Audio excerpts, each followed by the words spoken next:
Այս շաբաթվա գլխավոր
Հայաստանում ծավալվող դեպքերի վրա այս շաբաթ հասարակության ուշադրությունը բևեռում ամերիկյան Daily Caller պարբերականը։ Ամենահին քրիստոնեական երկիրը հետապնդում է եպիսկոպոսներին եւ գործարարին քրիստոնեությունը պաշտպանելու համար։ Հենց գլխագրերում այսպես է ձևակերպում ամերիկյան լրատվամիջոցը այն պարադոքսը, որը կա մեր իրականությունում, բայց չունի տրամաբանական որևէ բացատրություն։ Պարադոքս, որի առաջին միտքը ամենահին քրիստոնեական երկիր լինելը պետք է որ բացառեր երկրորդի հնարավորությունը քրիստոնյաներին ու նրանց պաշտպաններին հետապնդելը։ Այս չարագուշակ եւ արտառոց լուրը վերնագիր դարձնելով ամերիկյան պարբերականը պատմում է, թե ինչպես է ծավալվել քաղաքական թշնամանքի կրակը ամենահին քրիստոնեական երկրում։ Ըստ պարբերականի հակամարտությունը սկսվել է մայիսին, երբ Հայաստանի վարչապետը մեղադրել է հայ առաքելական եկեղեցու առաջնորդին, եկեղեցին հերքել է մեղադրանքները, ինչը հունիսին հանգեցրել է հոգևորականների զանգվածային ձերբակալությունների եւ հեղաշրջում կազմակերպելու մեղադրանքների։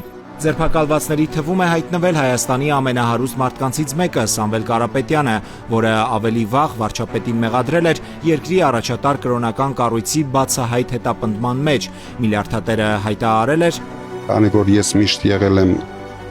հայոց եկեղեցու կողքին ու հայ ժողովրդի կողքին, ունենալու եմ անմիջական մասնակցություն, եթե չհաջողվի քաղաքական գործիչներին, ուրեմն մենք էլ մեր ձևով ենք մասնակցելու այդ ամեն ինչին»։ Այն նույն օրը, երբ Կարապետյանը հրապարակել է այս հայտարարությունը, նրան ձերբակալել են, իսկ նրա տունը խուզարկել։ Վարչապետը նաև խոստացել է ազգայնացնել Կարապետյանի Հայաստանի էլեկտրական ցանցեր ընկերությունը։ Այնուհետև պարբերականը մեջբերում է Սամվել Կարապետյանի եղբորորդի եւ Թաշիր Capital-ի տնօրեն Նարեկ Կարապետյանի խոսքը։ Մեր կրոնը շատ խաղաղասեր է եւ մենք չենք ուզում, որ 21-րդ դարում մեր երկրի եպիսկոպոսներին բանտ նստեցնեն։ Մեզ համար սա կրոնի ազատության խնդիր է, Daily Caller լրատվականին ասել է Նարեկ Կարապետյանը։ Այնուհետև պարբերականը նշում է, որ Հայաստանի արտաքին գործերի նախարարությունը չի արձագանքել մեկնաբանության խնդրանքին եւ կրկին մեջբերում է Նարեկ Կարապետյանի խոսքը։ Մենք ավտորիտար երկիր չենք եւ վարչապետի այսպիսի ոչ ժողովրդավարական քայլը շոկային էր, ասել է Նարեկ Կարապետյանը։ Նա հավելել է, որ եկեղեցին դարեր շարունակ եղել է հայկական ինքնության անբաժանելի մասը։ Հայերի համար քրիստոնեությունը պարզապես կրոն չէ, այն մեր մշակույթն է, այն մեր ամեն ինչն է, ամերիկյան պարբերականի հետ զրույցում շեշտել է Նարեկ Կարապետյանը։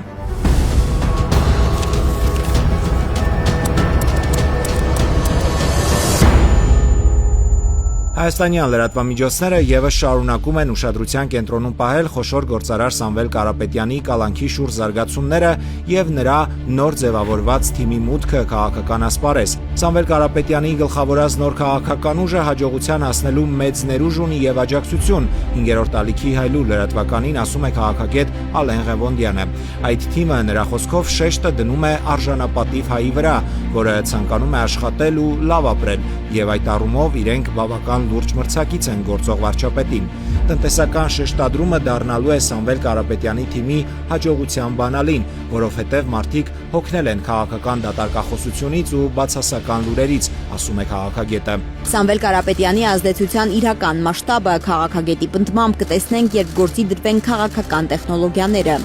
Բայց առանց դրանց էլ Փաշինյանը վախենում է Կարապետյանից, համոզված է Ալեն Ղևոնդյանը։ Արտավազան են հանգամանք, որ իշխանությունը տենց լարում ունի այդ մարդու 1.5 րոպեանոց տեքստից եւ ավելին ասեմ 2 ամսով երկարացրեցին հենց նույն հոդվածով գրում, դա նշանակում է, որ պետք է շատ ավելի շրջահայաց լինել ինֆորմացիան դուրս տալու մասով եւ ճիշտ թիմ ձևավորել։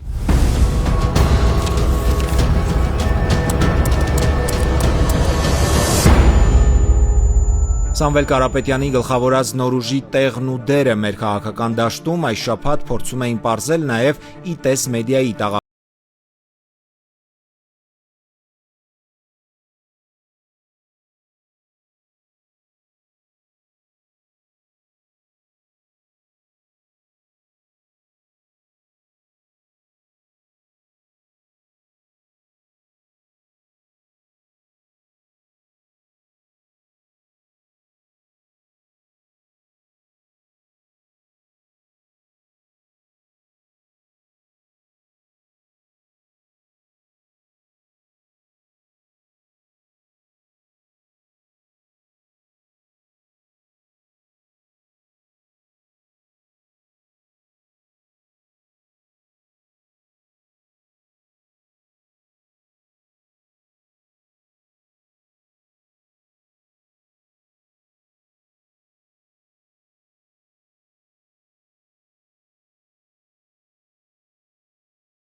Սամվել Կարապետյանի կալանքի դեմ բողոքը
ուղարկել։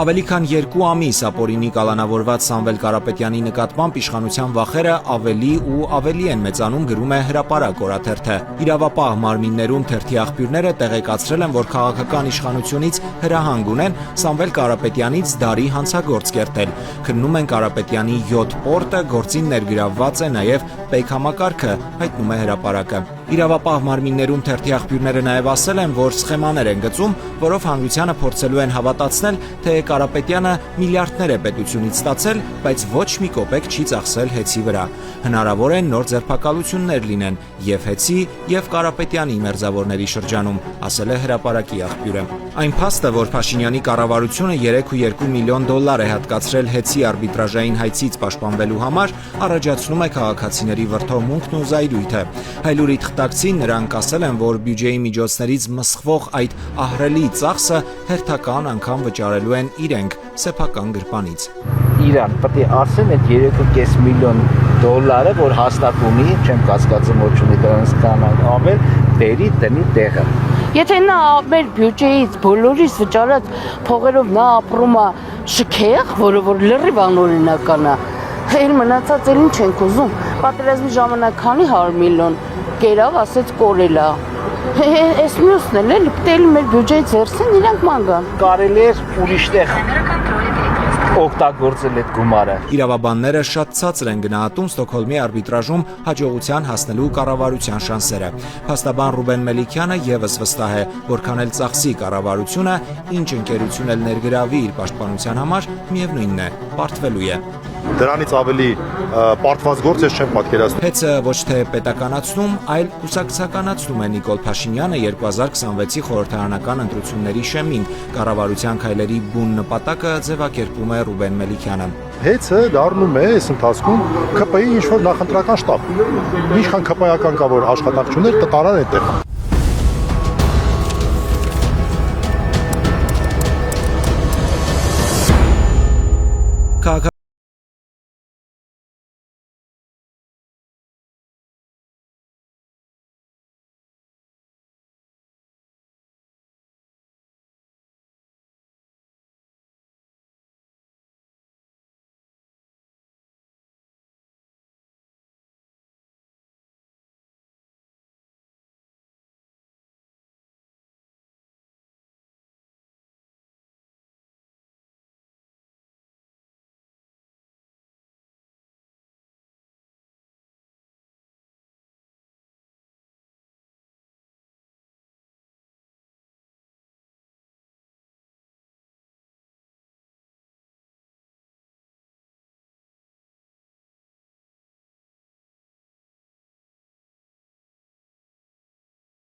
Պայուսակները, սակայն բորբոքված երևակայության այսպիսի դրսևորումները միայն ավելի ակնհայտ են դարձնում, որ իշխանությունը նույնիսկ այս պարզ մարդասիրական ձեռնարկն է դիտարկում որպես իրեն մրցակից ու քաղաքական ախոյան։ Մինչդեռ Տաշիր հիմնադրամի համար նոր բան չէ սոցիալապես անապահով ընտանիքներին օգնելը։ Արդեն 30 տարուց ավելի է, ինչ Կարապետյանները դպրոցական պայուսակներ են նվիրում Հայաստանի առաջին դասարանցիներին։ Տարիների ընթացքում այդ նվերը ստացել է 70,000 երեխա, եւ նույնիսկ այսօր դպրոց գնացող շատ փոքրիկների ծնողներ են ժամանակին եղել այդ ծրագրի շահառուներ, հիշեցրել է Սամվել Կարապետյանի պաշտպանության խորհրդի անդամ Ալեքսան Ալեքսանյանը։ Կրթական տասնյակ ծրագրեր է արել Տաշիր հիմնադրամը, մասնավորապես տեսողական խնդիրներով երեխաների համար հատուկ դասագրքեր է պատվիրել ու նվիրել դպրոցներին։ Դրամական պարգևավճարներ է տվել հարյուրավոր ուսուցիչների ու երիտասարդ գիտնականների։ Տասնյակ տարիներ շարունակվող այս բարեգործությունը չի կարող դառնալ քաղաքական շահարկման առարկա, եւ հասարակության արձագանքն էլ ցույց է տալիս, որ մարդիկ գնահատում են խոշոր բարերար Սամվել Կարապետյանի կատարած գործերը։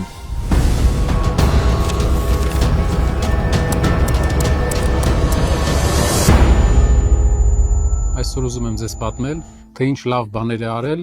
քաղաքացիական պայմանագրի կուսակցությունը Հայաստանի համար։ Առաջին գնահատելի բանն իհարկե դպրոցների շինարարությունն է։ Շատերն են շնորհակալ կառավարությանը դպրոցներ ու ճանապարհներ կառուցելու համար, եւ դա նրա հիմնական դրական կողմերն են համարում։ Բայց թե ինչ դեր ունեցավ կառավարությունն այդ շինարարության մեջ եւ ինչպես ամեն դպրոցի շինարարությունը թանկացավ $1 միլիոն,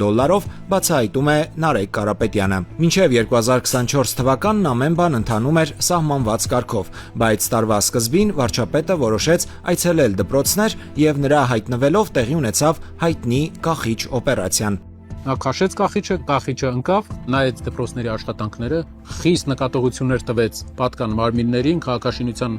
կոմիտեի ղեկավարին աշխատանքից հեռացրեց եւ այդ խստության արդյունքում մենք ունեցանք մի շատ կարեւոր փոփոխություն։ Այդ շոուից հետո մի ամսվա ընթացքում մրցույթների գները մի դպրոցի հաշվարկով թանկացան $1 միլիոն։ Ամեն դպրոց, որը առաջ կառուցվում էր, օրինակ 900 միլիոն դրամով, սկսվեց կառուցվել նույն պրոյեկտով 1.4 միլիարդ դրամով։ Ամեն քառակուսի մետրի մեջ, եթե առաջ շինարարությունը եւ բարեկարգումը արժեր $900, $1500 դարձավ։ Սիրելի հայրենակիցներ, ոչ մի բան չի փոխվել այդ երկու պրոյեկտների մեջ։ Փոխվել է մի բան։ Երկրի ղեկավարը եկել է եւ տվել է սխալ իմպուլս գործարար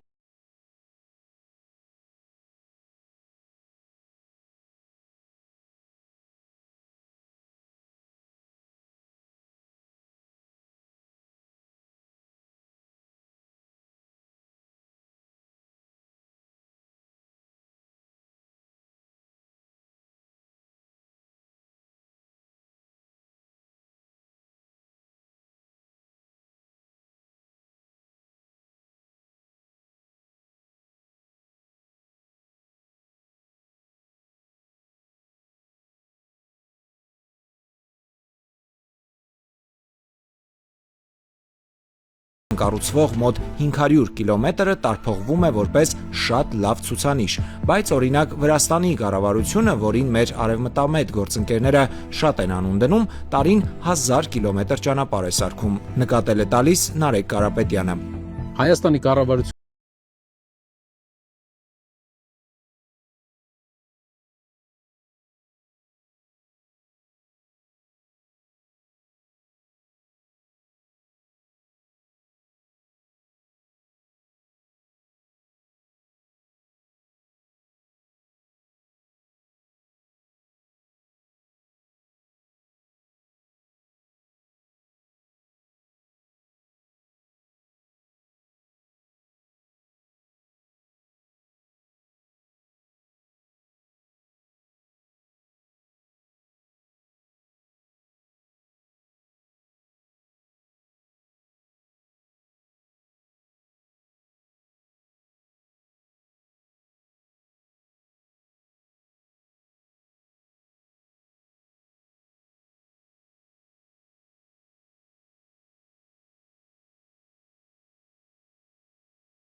$1 միլիարդ։ Եթե դուք ասեք, թե ավելացնում է, որ ճանապարհ կառուցի, հարգելիներս, ճանապարհի վրա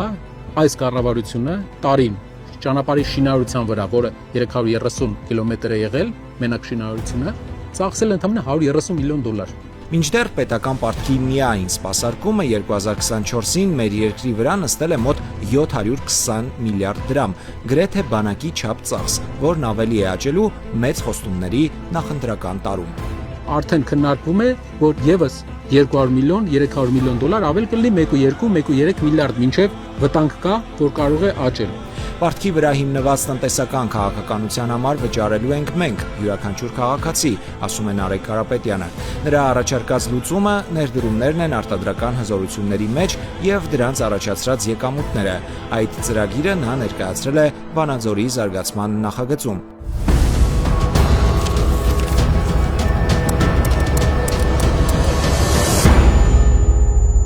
Հեցի վերաբերյալ Ստոկհոլմի արբիտրաժի վճիռը ենթակա է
կառավարությանը։